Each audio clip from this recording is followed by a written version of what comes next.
Bonjour à toutes et à tous, très content de vous retrouver pour notre deuxième podcast avec Louis sur l'entre-deux. On va parler aujourd'hui pour la première fois de NBA. Il s'est passé vraiment pas mal de choses depuis le début de la saison avec nos Français qui perfent. On n'a jamais été autant de Français en NBA depuis le début de l'histoire du basketball américain, très sûrement. On est 19 cette saison, si je ne m'abuse. Pas tout le monde ne joue pas. Tout le monde ne joue pas, bien sûr, et c'est ce dont on va parler dans cette vidéo. C'est ça qui est assez marrant. En vrai, tout le monde joue un peu, mais voilà, très inégalement quoi. Très inégalement. Et donc voilà, l'objet de cette vidéo, c'est de faire un bilan au bout d'une petite dizaine de matchs environ depuis le début de la saison sur les performances des Français. Ouais, toutes les équipes sont à 9-10 matchs quoi, à peu près. Hein. Ouais. Voire 11, j'ai vu aussi qu'il y avait des petites folies. Non mais voilà, et du coup on va faire une petite partie sur les tops, donc les joueurs vraiment hyper bons avec notre Wemby national, on va en parler pas mal. Mais pas que. Un petit Maxime Reynaud qui se balade. Est-ce que Victor Wembanyama est vraiment le meilleur pivot français en NBA? Ça c'est pas encore sûr. Non, je pense que vraiment c'est Diabaté en vrai de loin. Maïdji, et du coup après ça on va être dans une partie un peu plus pêle-mêle, on va parler des joueurs un peu mid qui sont quand même bons, mais voilà il n'y a pas non plus 10 000 choses à dire, on verra vraiment avec plus de matchs s'ils performent et s'ils deviennent des tops comme le sont certains joueurs déjà, et à la fin on parlera du cas Gershon et plus particulièrement des flops en fait en général, oui, mais voilà, ce sera essentiellement Gershon qui pour l'instant un peu de mal, ouais. Mais il nous a fait un peu descendre du train de la hype avec son transfert à New York, quoi. Voilà. Ouais. Du coup, on va partir directement. On parle du meilleur. On peut commencer avec Victor, ouais, tout à fait. Hein. Ouais. Bah écoute, qu'est-ce que tu as à dire? Tu veux que je commence? Victor Wembanyama, troisième saison NBA. Donc après un retour sur les parquets après 6 mois d'absence avec sa thrombose veineuse qu'il avait qui a été détectée en tout cas en février-mars après le All-Star Game l'année dernière. Très fort son retour. En vrai, genre, on ne pouvait pas savoir qu'il allait revenir aussi bien quand même, et là on est quand même plus que rassuré quoi. Ouais, après, en fait, le truc avec Victor Wembanyama, c'est que ces deux premières saisons NBA, il avait commencé doucement. C'est-à-dire que la première partie de saison n'était pas terrible. Et après, il se mettait en route et à partir de le post-All-Star Game, il commençait à monter en puissance. Et sauf que l'année dernière, on a eu 4 semaines après le All-Star Game et après c'était fini. Du coup là, ça fait plaisir quand même de le voir commencer une saison bien parce que c'est ce qu'il n'avait pas encore fait sur ses 2 dernières saisons. Là, il a envoyé 40 points de moyenne pendant les 2-3 premiers matchs. Maintenant, c'est redescendu un peu, on va en parler, mais il a commencé une saison très fort.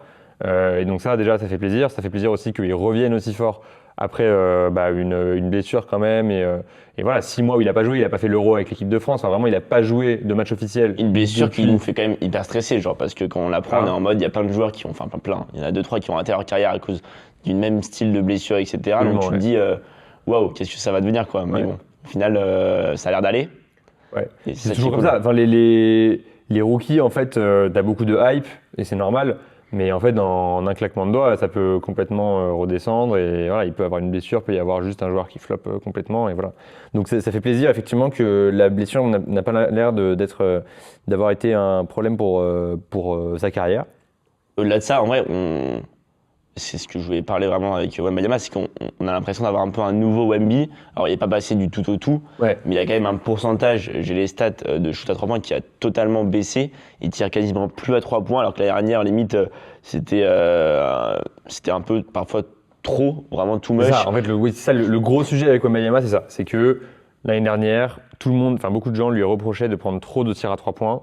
Et en fait, lui, il savait qu'il n'était pas excellent à 3 points l'année dernière, mais il le faisait parce que pour s'entraîner en fait. Et mine de rien, il mettait quand même 35% de ses 3 points, ce qui est mauvais, on va dire.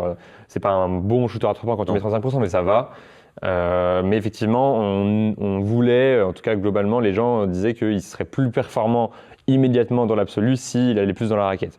Et c'est ce qu'il fait un peu cette année. Alors là, il y a une stat que je voulais te dire, c'est que depuis le match face aux Lakers, ils ont perdu 118-116. C'était la 3e fois de la saison face aux Lakers, sur les 7 apparitions, où Wemby ne prenait pas un shoot, où il n'inscrivait pas, donc il en a tenté, mais où il n'inscrivait pas un shoot à 3 points. C'était la première fois que ça lui arrivait. Et du coup, l'année dernière, sur les 46 sorties qu'il avait fait l'an dernier, il avait inscrit qu'une seule fois aucun 3 points. Donc c'est ça qui est assez ouf, quoi. Genre 3 fois en 7 matchs et une fois sur 46. Et surtout, il est passé de 9 3 points tentés par match à 4. C'est ça. Donc il a plus que divisé par 2 son nombre de 3 points tentés, alors que le nombre de paniers tentés au total est resté stable. Ça veut dire qu'en fait, il va juste beaucoup plus dans la raquette. Puis on le voit en fait dans les systèmes de jeu avec les Spurs, il y a beaucoup plus de pick and roll avec Stephen Castle par exemple. Ça, c'est un truc qu'on voit beaucoup et on sent qu'ils essayent beaucoup les Spurs de choper Wemby dans la raquette pour aller vers le lob. En fait, il y a énormément de lobs qui ont été faits. Là où l'année dernière, c'était beaucoup du pick and pop plutôt. C'est-à-dire que Wemby va faire l'écran et ressortir pour tirer à 3 points. Par contre, là, sur les 2-3 derniers matchs, c'est vrai que Victor est quand même, faut le dire, un peu descendu en puissance en termes de scoring, même s'il a toujours le même impact défensif. D'ailleurs, souvent, c'est un truc qui est un peu traître aussi avec Victor, même offensif, parce qu'en fait, quand tu as un joueur comme ça qui captive tellement toute l'équipe adverse, en fait, il va être très, très, très value pour l'équipe, mais ça va pas forcément se voir sur la ligne de stats. C'est-à-dire qu'en fait, par exemple, les équipes, après son début de saison de feu, ont commencé à toutes mettre en place des prises à 2 à chaque match, quasiment toutes. Et sauf que du coup, quand tu as une prise à 2, tu t'attends que la prise à 2 vienne, tu t'isoles et après tu lâches la balle. Et du coup, la balle va swing et trouver un mec ouvert. Sauf que du coup, toi, tu n'as rien sur ta ligne de stats. Mais en fait, si le mec a pu être ouvert, c'est parce que tu es tellement fort et que du coup, les mecs sont venus te prendre à 2. Ah, et même en défense, c'est pareil, parce qu'il dissuade énormément de shoots, mais ça se lit pas trop sur la ligne de stats non plus. Bon, ça se voit quand même parce qu'il bloque 4 comptes par match, mais ça se. Ce qui est ouf, c'est qu'il a déjà des stats de port, mais il peut en avoir des stats d'énormes ports si on les comptabilisait mieux, quoi. S'il y avait une ligne de stats de panier, d'ailleurs, il y a une stat qui s'appelle les paniers, je crois qu'il y a une stat de panier dissuadé, un truc comme ça, mais c'est pas dans les stats traditionnelles, mais ça pourrait se trouver. Et après, tu as aussi, si tu avais des stats genre panier généré, qui sont générés par le fait que le mec a été pris à 2 ou autre, là, Wembanyama serait. Voilà. Et donc, ça va peut-être jouer dans sa défaveur dans la course au MVP, parce qu'on peut en parler. Au début de saison, il y a 10 jours, tout le monde. 5 matchs, 5 communauté victoires. française, tout le monde était un peu en feu. Voilà, ils ont commencé en 5-0, les Spurs. En mode Victor Wembanyama, potentiellement, ça peut être sa saison de MVP. Bon, là, on sent quand même que ça va peut-être être pas pour cette année, le MVP, surtout que tu as quand même un candidat, pour moi, Antetokounmpo, qui est peut-être le favori cette année. Qui fait un début de saison exceptionnel. Je crois qu'il a 34-35 points par match. Il a refait un truc de ouf cette nuit encore. Le mec est inarrêtable et très très constant, là où Wemby est pas encore à ce niveau-là, je pense. Il faut faire gaffe à Julius Alexander quand même aussi pour le MVP quand même. Tout à fait, ouais. Sur les 100 bons, Bien sûr, mais bon, si les Bucks sont 4e, je pense que j'ai l'impression que ça peut être pour Antetokounmpo cette année, mais en tout cas, à mon avis, pour Wemby, ça va être compliqué. Par contre, le Depoy, c'est déjà plié. Defensive Player of the Year, c'est déjà plié que s'il joue au moins 65 matchs, ce sera lui. Il n'y a personne dans la ligue là, qui peut concurrencer à ce niveau-là. Donc voilà, il y a le sujet des 3 points qui est important pour Wembanyama. Et puis, il y a le sujet des prises à 2, on en a parlé. C'est justement ce que je voulais dire. Genre, il est hyper fort, il est trop bon, etc. Mais là, on commençait à voir, surtout avec le match des Suns, où il y avait un plan vraiment anti-Wemby qui était plus que lisible, prise à 2, limite prise à 3, mais genre vraiment c'était ouf. Ouais. Et du coup, sur ça, c'est vraiment une menace. Après, on l'a vu, là, ils ont battu Houston, qui était quand même sur, je crois, 5 victoires de suite, Houston. Après, ils ont battu les Pelicans, donc ça va. Mais est-ce que vraiment c'est une énorme menace à prendre en considération, en fait, le fait que... Après son début de saison de fou, on a commencé à voir des équipes qui ont mis en place des stratégies un peu pour l'arrêter. Et pour l'instant, j'ai l'impression que les Spurs n'ont pas encore vraiment bien réussi à y répondre. Donc, on a parlé des prises à 2. Ça, c'est un truc qui a été utilisé, effectivement, tu as parlé des Suns, par les Lakers aussi beaucoup, dans la défaite de 2 points, je crois, à la fin des Lakers. Et en parlant du match contre les Lakers, justement, la défaite des Spurs, en parlant du match contre les Lakers, il y a un autre sujet aussi pour Wemby qui n'est pas encore une trend, mais qu'il faut faire gaffe, c'est les fautes. Parce qu'il a foul out du match contre les Lakers, donc il n'a pas joué la fin de match, il a atteint les 6 fautes. Et ça, c'est bon, déjà, chez les Lakers, tu as quand même Marcus Smart, qui est un peu le pro pour provoquer des fautes de la part de ses adversaires, donc il ne faut pas non plus trop s'inquiéter. Mais Wemby a eu beaucoup de fautes offensives. Donc voilà, ça peut être un sujet, il faut faire gaffe. Là, est-ce que j'ai son nombre de fautes par match ? Ouais, il est à 4 fautes par match, en moyenne, Wembanyama. 3,8, sachant que la saison d'avant, il était à 2,3. Donc c'est aussi un truc qui va avec l'agressivité qu'il a de plus en plus dans la raquette. C'est que la frustration aussi qui est générée par les pertes de balles, parce qu'il en perd parfois et tout quand il est pris à 2 ou à 3 aussi. Voilà, il y a ça, frustration, et il va dans la raquette, il pousse les gens et on a vu beaucoup de fois Wemby, je pense, sur les derniers matchs, ça lui est arrivé 4-5 fois, de pousser un mec un peu trop fort dans la raquette en essayant de pénétrer et de se faire siffler faute offensive. Donc faut qu'il fasse gaffe parce que c'est vrai que c'est une trend qui peut revenir. Contre les Lakers, voilà, j'ai les stats sous les yeux, il avait 6 fautes, il est foul out. Contre Houston, le match suivant, il est à 5 fautes. Donc en 37 minutes. Bon, 37 minutes c'est beaucoup, mais il faut faire attention. Donc là c'est bien contre les Pelicans, son dernier match, il était qu'à 2 fautes.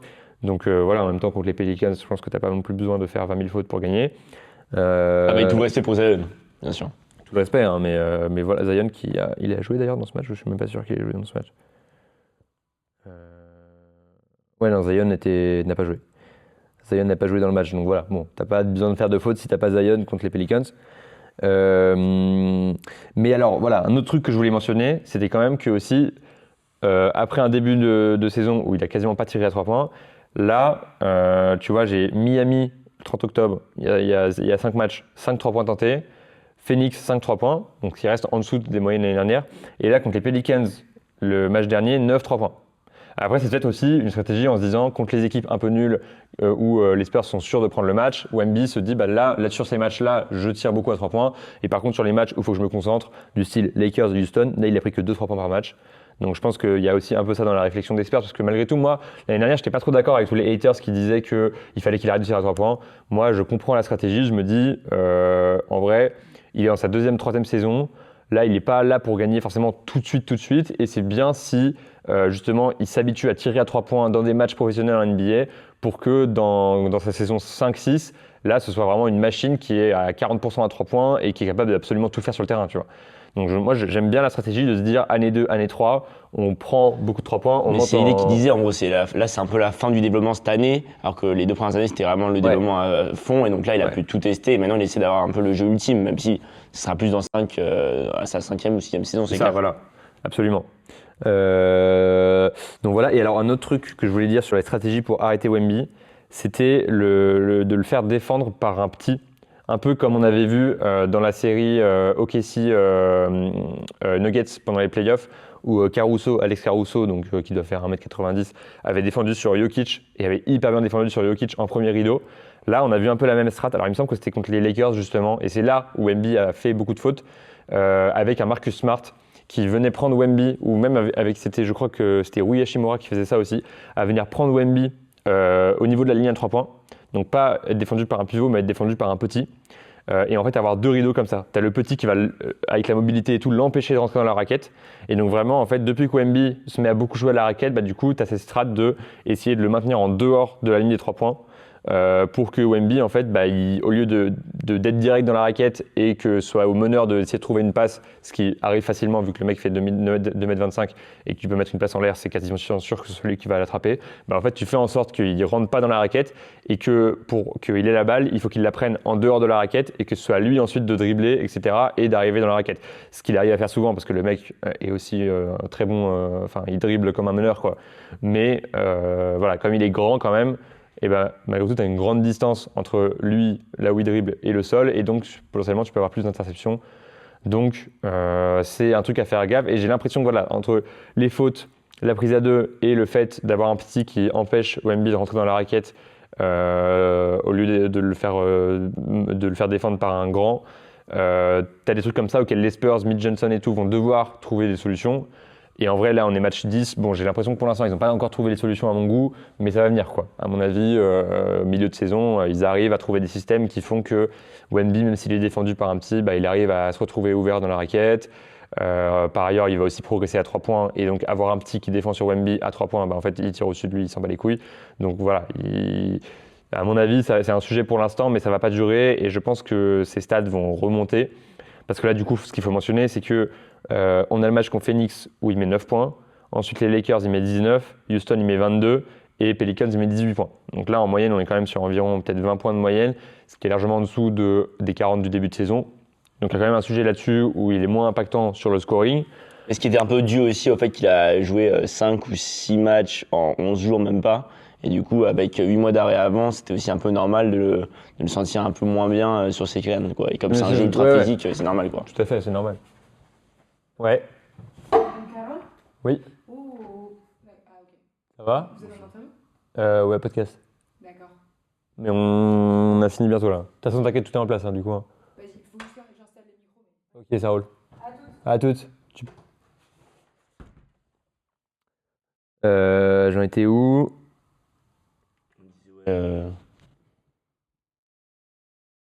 Ah oui, tu disais que ouais, c'est normal qu'il revienne d'une blessure et tout. Oui, oui. Non, mais bien sûr.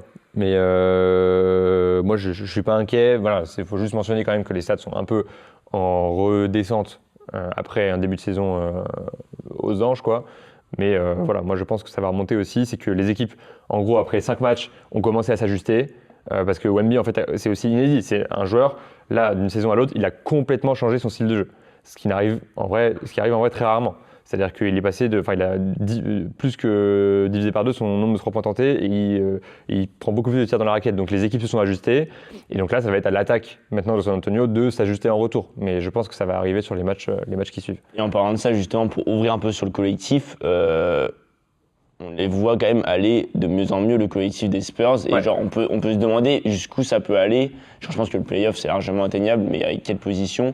Et est-ce que genre Dylan Harper, même Champagny, qui fait un bon début de saison, Castle aussi, et le retour de Fox, est-ce que genre ça peut vraiment être des bons joueurs qui peuvent emmener Wemby dès cette saison en playoff? Est-ce que toi, tu les vois vraiment, limite, je sais pas, choper une 5e, 6e place, ou même une 4e, je sais pas? Bah écoute, en tout cas, moi j'ai envie de dire oui. En fait, là, ce qu'il faut savoir globalement, c'est que depuis le début de la saison, les Spurs ne sont pas sortis du top 5. Ils ont été deuxième une très bonne partie de la saison jusqu'à maintenant. Là, ils sont troisième actuellement aux dernières nouvelles. Alors, je n'ai pas regardé depuis les matchs de cette nuit, mais non, ils sont redevenus deuxième du coup maintenant, parce que les Nuggets ont dû perdre cette nuit à mon avis. Je n'ai pas regardé les résultats, mais je crois que c'est ça. Ils sont deuxième ex aequo avec les Nuggets là. Donc voilà, ils sont deuxième ex aequo avec les Nuggets. Donc voilà, et c'est assez stable. On a quand même déjà joué 10 matchs, donc c'est déjà pas mal, tu vois. C'est un 8e de la saison. C'est un 8e de la saison, c'est pas rien. Là, et tout ça s'est fait sans De'Aaron Fox. C'est-à-dire que sur les 10 matchs, sur les 9 matchs joués, il y en a 8 sans De'Aaron Fox. Sans aussi, il y a Luke Cornett qui était absent sur une bonne partie du match. Harper, il a été blessé aussi un peu, je crois. Harper qui est blessé, qui va être absent d'ailleurs, je crois, un mois depuis 3-4 matchs. Donc voilà, il y a quand même une infirmerie qui est un peu remplie au niveau des Spurs et on est quand même deuxième de l'Ouest. Donc c'est quand même un truc qui est très très positif. Et là, De'Aaron Fox, il est revenu, son retour a été exceptionnel, pas exceptionnel, mais très très bon. On n'a pas l'impression de voir un joueur qui revient de blessure, quoi. Le mec, il a mis 24 points, très bon pourcentage au tir, beaucoup de passes. Il a été très impactant. Des plays, des actions clutch à la fin du match. Un très bon retour de la part de De'Aaron Fox. Donc le collectif des Spurs en entier est très complet. C'est-à-dire que sur la ligne arrière, tu as quand même Stephen Castle, Dylan Harper qui est un rookie qui rentre en NBA, monstrueux. Le mec monstrueux, il est hyper impactant. Il a géré des fins de match comme si il avait 10 ans de NBA derrière lui, il distribue la balle, il fait pas beaucoup d'erreurs quand même pour un rookie. Harper, c'est 6 games, 14 points, 4 rebonds et 4 assists. Dingue, dans un collectif où il y a quand même des joueurs. Il n'arrive pas du tout, c'est pas un rookie qui arrive dans une équipe de merde et qui a 30 minutes par match parce que c'est le meilleur joueur. C'est un rookie qui arrive dans une équipe où tu as peut-être le futur meilleur joueur de la ligue et il arrive quand même à être aussi impactant. Donc c'est très très très positif au niveau de Dylan Harper. Et donc tu as une ligne arrière avec le retour de De'Aaron Fox qui est composé de De'Aaron Fox All-Star, Stephen Castle All-Star en devenir, Dylan Harper All-Star en devenir également, et tu ajoutes à ça Keldon Johnson qui est aussi très impactant, Julian Champagny qui a fait un match n'importe quoi, il a mis 24 points dans 22 points contre quelle équipe? Houston. Contre Houston, voilà. C'était le retour de De'Aaron Fox en plus, il me semble, le même match. Donc t'avais un trio de Champagny, Victor et De'Aaron Fox à 20-24 points chacun. Donc voilà, t'as une ligne arrière qui est très très très solide.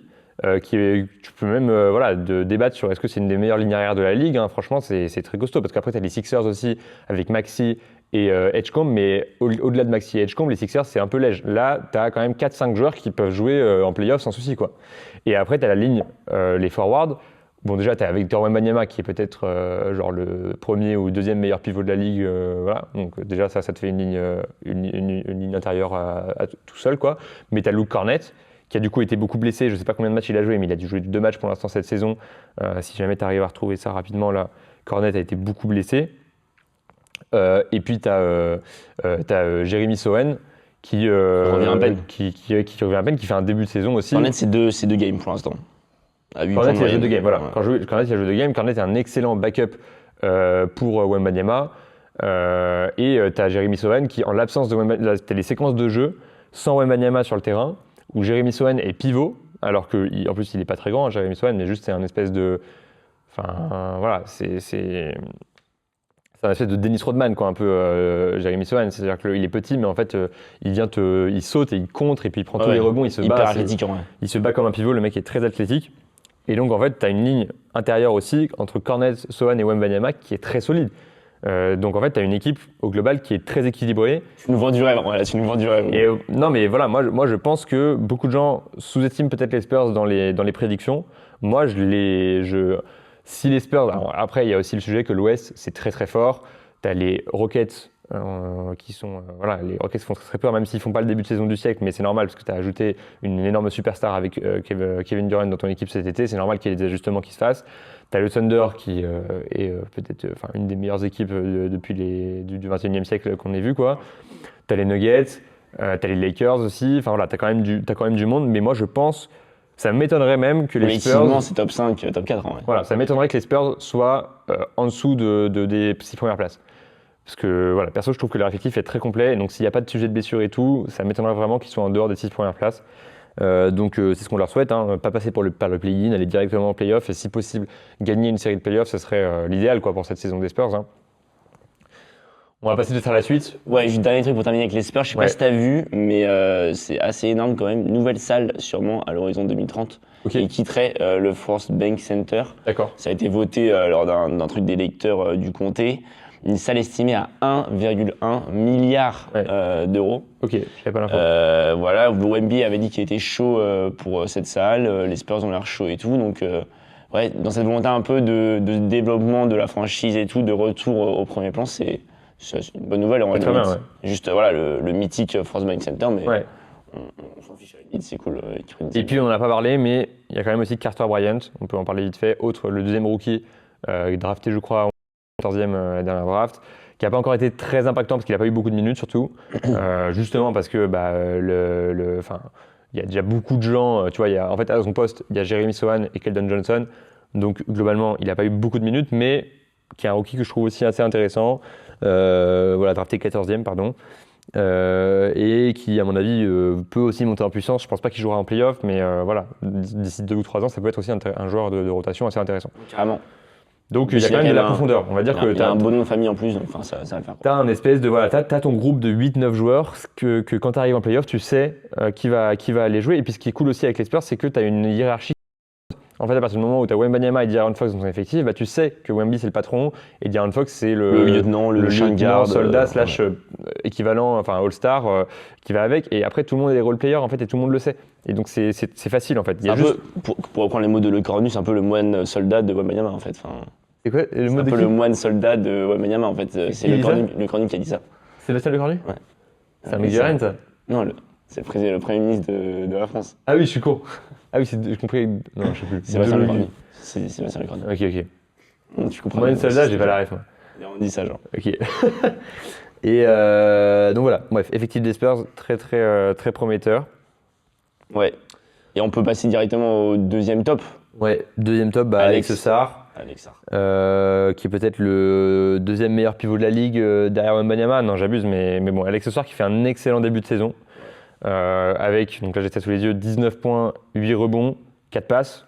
4 passes, c'est pas mal aussi. Et puis, je crois que c'est peut-être toujours le deuxième meilleur contreur de la ligue derrière Wembanyama. Est-ce que tu as l'info là-dessus ? Je peux te la trouver tout de suite. Alors, blocks. Season leaders. Ok, non, il est passé 3e derrière Ryan Kalkbrenner. Donc voilà, il est 3e de la ligue avec 2,5 comptes par match, ce qui est énorme. Wembanyama évidemment premier avec 3,8. Donc voilà, Alex Sarr qui fait un excellent début de saison dans une équipe des Washington Wizards qui reste les Washington Wizards. Non, mais on va peut-être pas le dire comme ça, mais dernier, une victoire, 9 défaites, c'est quand même un peu chiant à la longue, quoi. Oui, quand t'es dernier de l'Est, t'es une très mauvaise équipe. Mais en tout cas, voilà, le petit rayon de soleil, c'est quand même Alexandre Sarr qui nous fait une saison qui est bien meilleure que sa saison rookie. Saison sophomore vraiment de confirmation. saison rookie, on peut les sentir parfois, même dans la raquette, un peu frêles, on va dire, pas encore tout à fait solides, costauds comme les joueurs NBA. Là, on sent que vraiment qu'il s'est renforcé. Il a beaucoup moins de mal à aller dans la raquette, à enfoncer les joueurs, à jouer à l'intérieur. Et puis, Lui aussi, d'ailleurs, tire 2 fois moins à 3 points par match que l'année dernière. Donc c'est intéressant, lui aussi a fait un peu la même chose que Wembanyama, c'est-à-dire que là il va beaucoup plus à l'intérieur. Alors qu'il prend 2 tirs de plus par match, ça veut dire qu'il a limite doublé le nombre de tirs qu'il prend à l'intérieur de la raquette et ça se ressent sur les matchs. Avec ça, il est vraiment beaucoup plus agressif, beaucoup plus à l'intérieur qu'avant. Voilà, mais moi il reste quand même hyper complet parce que c'est devenu le 3e joueur le plus rapide de l'histoire Ouais. à accumuler 1000 points, Tout à fait. 100 paniers à 3 points et 100 contre. Ouais. Donc il y a quand même cette idée de 3 points et tout. Dis-moi qui sont les 2 personnes devant lui dans le classement. Wembanyama et Karim Abdul-Jabbar Non. et Hakim Olajuwon. Non, un mec qui joue en ce moment, un jeune aussi, très très fort. Attends, c'est quoi les stats? C'est points. C'est 1000 points, 100 paniers à 3 points et 100 contre en carrière. Vraiment un nouveau crack et tout du basket aussi. J'ai pas envie de te donner trop d'indices en vrai. Points, 3 points, c'est Luka Doncic, mais il contre pas Luka Doncic. Non, du coup non, parce que c'est un intérieur en vrai. À l'intérieur aussi? Qui est pas américain. Non, si, qui est américain, qui est américain. Je sais pas là. Ah, c'est compliqué. C'est Il a Paolo gagné la- Banchero? Il a gagné la NBA la semaine dernière. Ah, Gilgeous Alexander? Non. Ah, c'est Jalen Williams? Non. Ed. Ah, Chet Holmgren, ok, d'accord. Ah, mais je pensais pas que. Parce que comme il a une saison Ouais. d'absence, pour moi, il avait pas encore assez joué pour être là-dedans. Si. Mais oui, c'est vrai. En plus, ils ont fait le même nombre de matchs Ok. pour y arriver au NBA. Je crois que c'est 59 de mémoire, alors que Alex Ok. c'est 75. Donc ça reste énorme, bien Ok, sûr. mais c'est quand même très bien. Ouais, voilà. Mais donc, Alex Sarr commence à être un mec titulaire dans pas mal d'équipes NBA et qui va avoir une grosse valeur. Donc, ça fait plaisir pour un numéro 2 de draft, d'ailleurs, français également. Voilà, il confirme vraiment. Il est déjà quasiment à 20 points par match en saison 2. C'est très, très bon. Donc, pas grand chose à dire à part qu'on espère que ça va continuer et que. Super match face à Boston où il met 31 points en 29 minutes. fait. C'était son seconde carrière high. Ouais, tout à fait. Et, voilà quoi. Donc voilà, pas grand chose à dire à part que on est déçu effectivement du collectif Ça. des Wizards, mais ça on s'y attendait. Hein, Et personne ça, n'avait quand grosses même, attentes même pour si les ça ne Wizards. biaise pas totalement, c'est un peu. Faut quand même avoir ça dans le contexte. En mode, il est dans une équipe où il y a quand même très peu de très bons joueurs, donc Oui. il a énormément de temps de Bien jeu, sûr. donc il a beaucoup moins de pression. Donc voilà quoi. Mais bon, il n'avait pas fait non plus un euro dégueulasse, même si l'euro de la France c'était Ouais, mais horrible. il joue que 29 minutes par match, tu vois. Donc il joue autant que la saison dernière. Donc vraiment, c'est un gros boost aussi, je pense, de responsabilité offensive. C'est-à-dire que le coach lui a dit, tu vas pas tirer 10-12 paniers par match, tu vas en tirer plutôt 15. Et il assume en fait cette augmentation en responsabilité. C'est aussi parce que Bilal Koulibaly était absent pendant tout le début de saison, donc il a aussi pris un peu des paniers à Bilal Koulibaly qui n'était pas là. D'ailleurs, Bilal Koulibaly qui fait un retour. Globalement, voilà, pas grand chose à en dire. Il se remet en jambes. C'est un peu inférieur à ses moyennes de la saison dernière, mais c'est normal. Il a joué très peu de matchs et il revient de blessure. Ils sont tous les deux prolongés aussi, ce qui est sympa. Pas trop et pas trop d'inquiétude au niveau de Koulibaly. Hein, il va se remettre en jambes, donc il fera pas partie de nos tops ni de nos flops. Donc voilà, je pense qu'on a tout dit sur Alex Sarr. On est très heureux pour lui et on espère que voilà, dans les 4-5 ans, il sera All-Star peut-être et un pivot titulaire indiscutable en NBA, même si c'est quasiment déjà le cas en fait. Hein. Quelle équipe ne Mais dans voudrait une pas bonne franchise, on pourrait dire. Dans une bonne franchise. Voilà. quoi. Mais On aimerait bien le voir. quelle bonne franchise ne voudrait pas d'Alex Sarr comme pivot titulaire? T'en as beaucoup qui aimeraient bien l'avoir. Hein. T'as, bon, évidemment, les Rockets, non. Les Spurs, non. Ok, ici.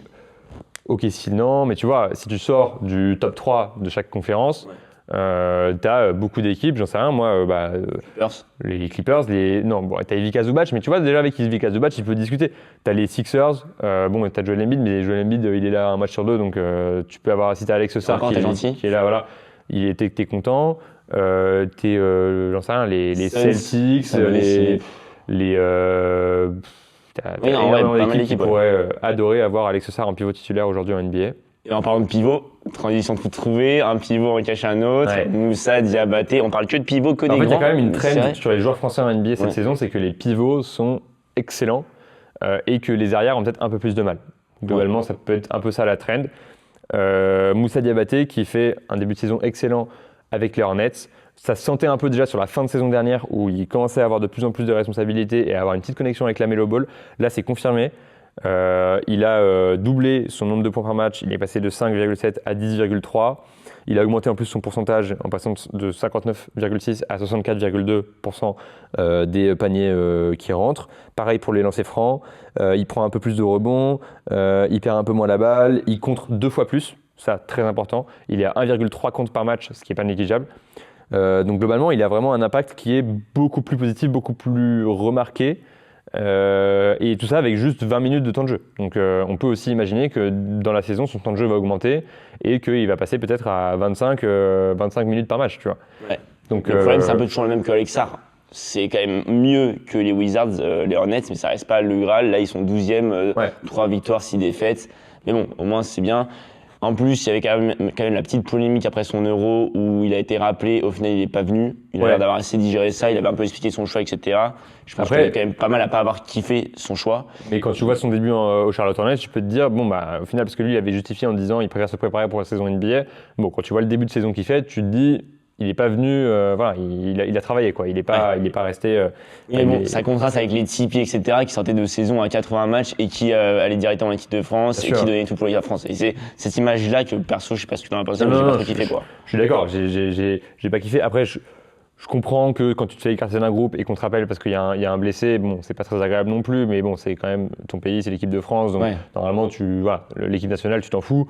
Mais c'est aussi normal dans les sports à l'échelle nationale d'avoir un groupe où il y a des absents parce que il y en a énormément de très bons joueurs français, donc que tu sois pas dans la rotation, voilà. Et c'est un peu mentalité foot, un peu genre à la Rabiot qui était pas venu à la Coupe du Monde 2018, je crois, à cause du même problème, ou 2014. Genre, mon sport, j'en sais rien, mais voilà. Mais je te crois sur parole. Ça fait la mentalité foot un peu. Mais là, avec la saison, s'il confirme la saison en restant sur cette dynamique, ou Michel Diabaté, il n'y a aucune raison pour qu'il ne soit pas appelé pour les prochaines saisons, les prochaines campagnes de l'équipe de France. Dernier top de notre liste. Ouais. Maxime Reynaud. Encore un pivot. Maxime. Encore un pivot, le Max. Moi, alors tu m'as dit d'ailleurs en off que c'était ton cas aussi. Moi, c'était mon préféré perso de la draft 2025. Bah ouais, celui qui m'excitait le plus en vrai pour le coup, je pense. Et ça se confirme en fait là au niveau de la saison parce que c'est celui qui est le plus utilisé parmi tous les draftés là de la draft 2025. C'est celui qui aussi a le plus d'impact, même si ça reste un impact de rookie de second tour. Avec beaucoup de garbage time, à part face aux Warriors. Exactement, mais voilà, beaucoup de garbage time, mais il est quand même à 4 points, 4 rebonds. Donc je trouve ça personnellement plutôt positif. Il est à 12 minutes, donc il n'est pas non plus inutilisé. Par contre, il a joué que la moitié des matchs avec Sacramento, mais voilà, il n'est pas inutilisé. Et je pense que là, il fait un début de saison qui potentiellement augure le fait qu'il peut réussir à se faire sa place dans le collectif dans la rotation, qui n'est pas non plus une rotation très très deep, surtout pas à son poste. Donc voilà, il a toute la place à Sacramento pour devenir avoir une trajectoire un peu à la Diabaté, où dans la saison 2-3, il peut commencer à avoir déjà un impact, tourner à peu près 10 points par match, et c'est quelque chose dont il est totalement capable. Et puis même, on voit sur ses réseaux et tout, il a quand même l'air de se plaire pas mal à Sacramento, donc moi personnellement aussi ça me fait plaisir. Donc voilà, c'est un joueur qu'on va suivre et qui en tout cas fait un bon début de saison pour un rookie français de second tour. Ouais, c'est encourageant. Très encourageant, tout à fait. Ok, avec cette petite partie, en vrai, on a quand même beaucoup de grands, comme tu me disais. Voilà. Et on va passer aux petits joueurs mid, donc c'est quand même les joueurs plus, genre un Riz Haché par exemple. On va les citer rapidement, mais voilà. Ouais, mais Riz Haché il fait quand même une excellente semaine là par exemple. Mais on peut pas non plus le mettre dans les tops dans le sens où le début était assez timide. Et les Hawks font pas non plus un droit en début de saison, ils sont 9e je crois avec un bilan à l'équilibre 5-5 et voilà quoi. Riz Haché à l'ensemble qui fait une saison globalement pour l'instant comparable à la saison dernière, mais par contre là où peut-être limite Riz Haché on pourrait le passer dans les tops, c'est que là sur la dernière semaine Riz Haché il a, j'ai pas les stats de moyenne, mais par contre tu vois il a Indiana 19 points face le 9 novembre là, donc c'était face à qui le dernier match? Lakers, après il fait 16 points avant et 21 points avant. Voilà, c'est ça. Et avant encore, il était contre Indiana, il met 13 points. Donc globalement, tout ça, c'est au-dessus de sa moyenne de la saison. Donc c'est quand même très positif. Là, il est sur une très très bonne lancée dernièrement avec des bons pourcentages, tu vois, même à 3 points. Contre les Lakers, 43%, contre Orlando, 37%, contre Indiana, 43% encore. Donc c'est bien, c'est positif. Et là, on sent qu'il est sur une bonne dynamique. Et s'il continue comme ça, il peut faire une saison où il augmente vraiment par rapport à sa saison rookie. Et on peut imaginer qu'il avait besoin aussi de quelques matchs au début de saison pour se remettre en confiance et que là aussi, bon, il faut dire quand même qu'il bénéficie de l'absence de Trae Young qui s'est blessé. Alors je ne sais plus depuis combien de temps il est blessé, Trae Young, je vais te dire ça tout de suite. Mais je pense que là, sur les derniers matchs où Zachary Zaché a des bonnes stats, ça coïncide avec les absences de Trae Young. Je te cherche Trae Young.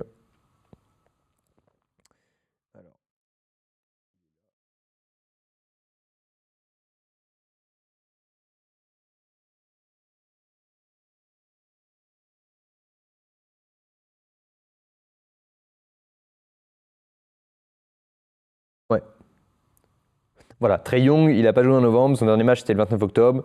Il a joué les 5 premiers matchs de la saison, qui coïncident avec les 5 matchs où Zachary Zaché était autour de 9-10 points.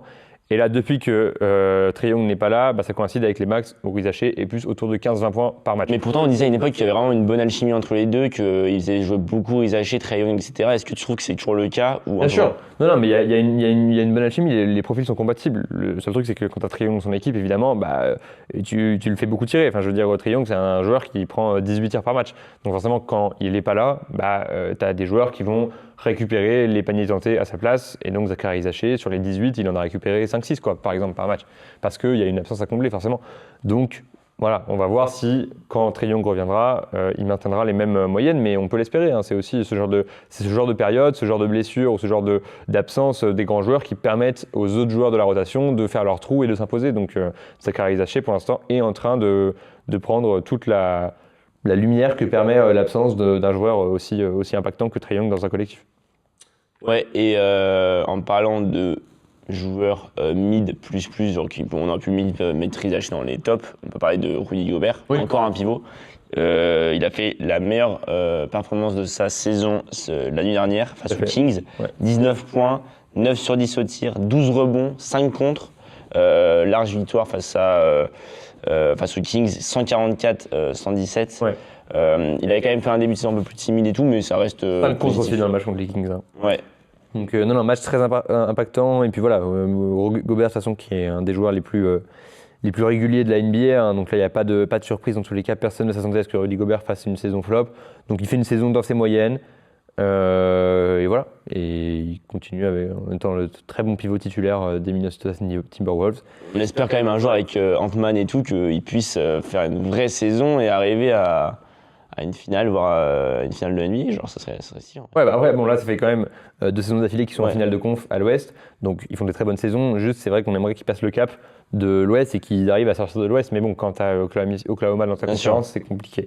Mais effectivement, ça serait arriver à plus titiller OKC en fait dans l'idée quoi. Ouais, mais ils en sont pas. Je pense qu'il y a des candidats un peu plus sérieux quand même à l'Ouest cette saison quoi.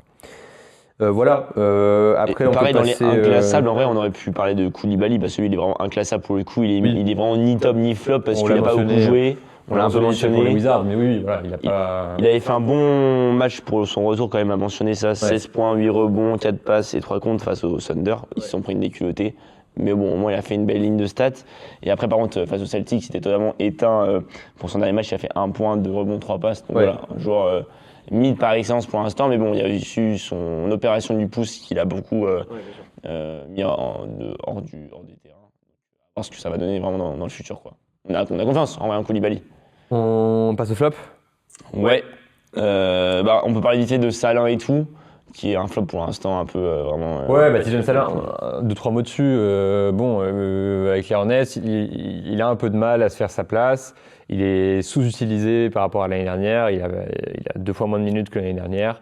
Il n'arrive pas à avoir l'impact qu'il voudrait. Les tirs ne rentrent pas beaucoup. Il n'est pas très impactant. Là où on l'attendait aussi beaucoup sur l'aspect défensif, c'est pas ça non plus. Donc voilà, TJ Salin a un peu de mal. On verra comment ça évolue, mais c'est vrai que c'est pas un début de saison très encourageant pour lui. Donc on espère que ça va s'améliorer. Mais bon, c'est pas non plus un joueur qui joue beaucoup dans tous les cas, mais c'est vrai que pour un top 8 je crois de draft, on aurait pu espérer que son début de carrière se passe un peu mieux. Donc voilà, cette saison il est à 3 points, 3,6 rebonds, pick 6 quand même de draft, donc on verra. Mais un peu inquiétant au niveau de TJ Salin, son niveau d'utilisation par les Hornets. Mais bon, le principal flop quand même pour l'instant au niveau des Français NBA, c'est Guerschon Yabusele. Beaucoup de choses à dire sur Guerschon. Dans un collectif d'Enix en plus qui se porte bien. Dernièrement, ils ont gagné quand même beaucoup sur leurs derniers matchs. Si je reprends l'équipe là, au niveau du bilan, Ils en sont à 6 victoires, 3 défaites, 3e de l'Est. Donc, et il y a quelques jours, ils étaient en 4-2. Donc là, ils ont gagné toutes deux de leurs 3 derniers matchs. Pardon. Ils sont revenus 3e de l'Est, là où ils étaient, je crois, 7e, 8e il y a quelques jours. Alors évidemment, c'est le début de saison de toute façon, donc ça change beaucoup pour l'instant. Mais Gershon Yabusele, qui, par rapport à sa saison dernière à Philadelphie, joue 3 fois moins. Il jouait 27 minutes à Philly, là il joue 9 minutes par match. Il score du coup 4 fois moins. Il met 2,5 points par match au lieu de 11. Ses pourcentages au tir ont dégringolé. Il est passé de 50% au tir, 38% à 3 points, à 25% au tir et 25% à 3 points aussi. Donc voilà, globalement, il n'y a pas grand-chose à débattre. C'est-à-dire que la saison est mauvaise pour l'instant. À la fois, pour plusieurs raisons. Pour moi, déjà, il y a un sujet de minutes. C'est-à-dire que forcément, quand tu joues moins de minutes, tu es moins en confiance, tu as moins l'impression d'avoir un rôle important dans l'équipe. Et donc, ça se ressent aussi sur ta performance sur le terrain. Donc, tu as ce sujet-là. La confiance du coach, en vrai, la confiance du coach, c'est un sujet que dans la rotation, il y a des gens à son poste qui n'étaient pas là à Philadelphie. À Philadelphie, il était titulaire, en tout cas, il sortait du banc et il jouait 27 minutes, quoi. Aujourd'hui, il est derrière OG Anunoby, Karl Anthony Towns. Tu vois, à son poste, il y a quand même des joueurs. Il n'est pas du tout seul. Il y a Michael Bridges aussi qui peut lui prendre aussi des minutes. Donc... Mais pourtant, ce tempérament un peu de bagarreur, de mec qui lâche jamais rien, vraiment de chien sur le terrain, etc. Ouais. Il nous hypait de ouf avec l'arrivée de Mike Brown, avec un style un peu offensif et tout, qui avait grave contrasté avec Thibodeau. Et au final, vraiment, la hype qu'on avait vraiment tous dans le monde du basket, elle s'est éteinte pour l'instant en tout cas. Et on a du mal à voir comment ça pourrait vraiment s'améliorer de ouf cette année, quoi. Je pense que ça peut que s'améliorer. De toute façon, là, le début de saison était atroce, donc dans tous les cas, il va forcément faire un peu mieux, mais à mon avis, il ne sera pas sur les moyennes de Philadelphie. Hein. Il sera, je pense, il va finir la saison peut-être autour de 5 ou 8 points par match, s'il arrive à se mettre en confiance. Mais là, ce qui est quand même positif, ce qu'il faut dire, c'est que sur les 2 derniers matchs, il joue 10 minutes par match et il met 5 points dans chaque match. Avec notamment un match à Minnesota où il est à 2 sur 3 au tir, 1 sur 2 à 3 points. Donc voilà, globalement, il arrive un peu à se mettre en jambes. Il a mis un peu les tirs commencent un peu plus à rentrer. Donc voilà, progressivement, je pense qu'il va se mettre en confiance et qu'on va le retrouver assez rapidement dans des moyennes plus correctes. Et que je ne pense pas du tout que c'est sa dernière saison à NBA et ça va rester un joueur qui a de la valeur. Mais c'est sûr que là, après la hype du début de saison où en plus le mec arrive au Madison Square Garden, tu vois, à New York, la fanbase, on s'excite, on pense qu'il va être apprécié de ouf, qu'il va avoir une place peut-être de 6e homme et tout. Là, on est quand même largement en dessous de ce qu'on attendait pour le moment. Et puis on sent, enfin je sais pas comment dire, mais on sent sur le terrain, il est beaucoup moins en confiance.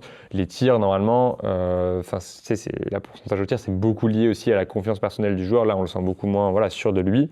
Et les fans, on se sont déjà pris à lui et aussi à... Comment il s'appelle, l'ancien joueur des Utah Jazz, là. Ils s'en sont pris aussi à lui. Jordan Clarkson. Ouais. J'ai vu les fans étaient un peu remontés contre Yabusele et Clarkson. Donc, déçus, ouais. c'est pas top, quoi. Donc voilà, mais... Je pense que ça reste un bon choix quand même d'être parti au Knicks, parce qu'il y avait quand même pas mal d'autres offres et tout, et il a décidé de tout. Pour l'instant, en tout cas, non, c'est pas un bon choix, mais bon. C'est dur après, je pense que c'était peut-être un peu tôt. Peut-être qu'il aurait dû faire une autre saison vraiment NBA dans une équipe un peu moyenne où il a beaucoup de temps de jeu pour être encore plus en confiance et même progresser montrer encore sa plus personnellement, montrer plus sa valeur. Et ensuite là, après 2 saisons excellentes en NBA, aller faire la même chose en fait, mais du coup arriver dans une équipe des Knicks en étant encore plus en confiance, en ayant encore plus de background dans la ligue, parce que là malgré tout il a quand même qu'une saison. Parce que les Knicks c'est quand même le favori égalité avec les Cleveland de l'Est. Donc c'est pas n'importe quelle équipe, c'est une équipe qui va qui a quand même beaucoup de chances d'être finaliste NBA, bien sûr. Et moi ça me fait peur parce que j'ai peur qu'en playoff Gershon se retrouve à pour le coup être écarté un peu de la rotation et ne pas faire partie du noyau de 8-9 joueurs qui vont jouer pendant les playoffs. Donc on verra ça. Je pense qu'on a fait le tour. parler de tout le monde, ouais. Globalement quand même plutôt positif ce début de saison, si on conclut un peu des Français en NBA, ouais, tout à fait. Et puis dans tous les cas on se refera un point je pense en décembre, au début janvier, avec plus de matchs, il y aura déjà je pense une trentaine, voire une quarantaine de matchs joués, donc ça sera intéressant de se refaire un nouveau point là-dessus. Ouais. Mais bon, positif, avec la locomotive Wemby, mais quand même avec Sarr et Diabaté un peu dans les pas de Wemby, donc en vrai non plutôt tout à cool. fait. Et hypant quand même. Absolument. Bah écoute, on finit là-dessus. C'était carré. On se recapte pour un nouveau débrief sur les Français, un de ces 4. Et puis, Allez, merci beaucoup de nous avoir écoutés. À bientôt. Abonnez-vous à l'entre-deux. C'est important. Suivez-nous sur Insta et TikTok. C'était Louis et Charles. Et on se voit soon. ah oui, en outro. Je suis un mauvais gros. Bien gros. Allez, bien vu.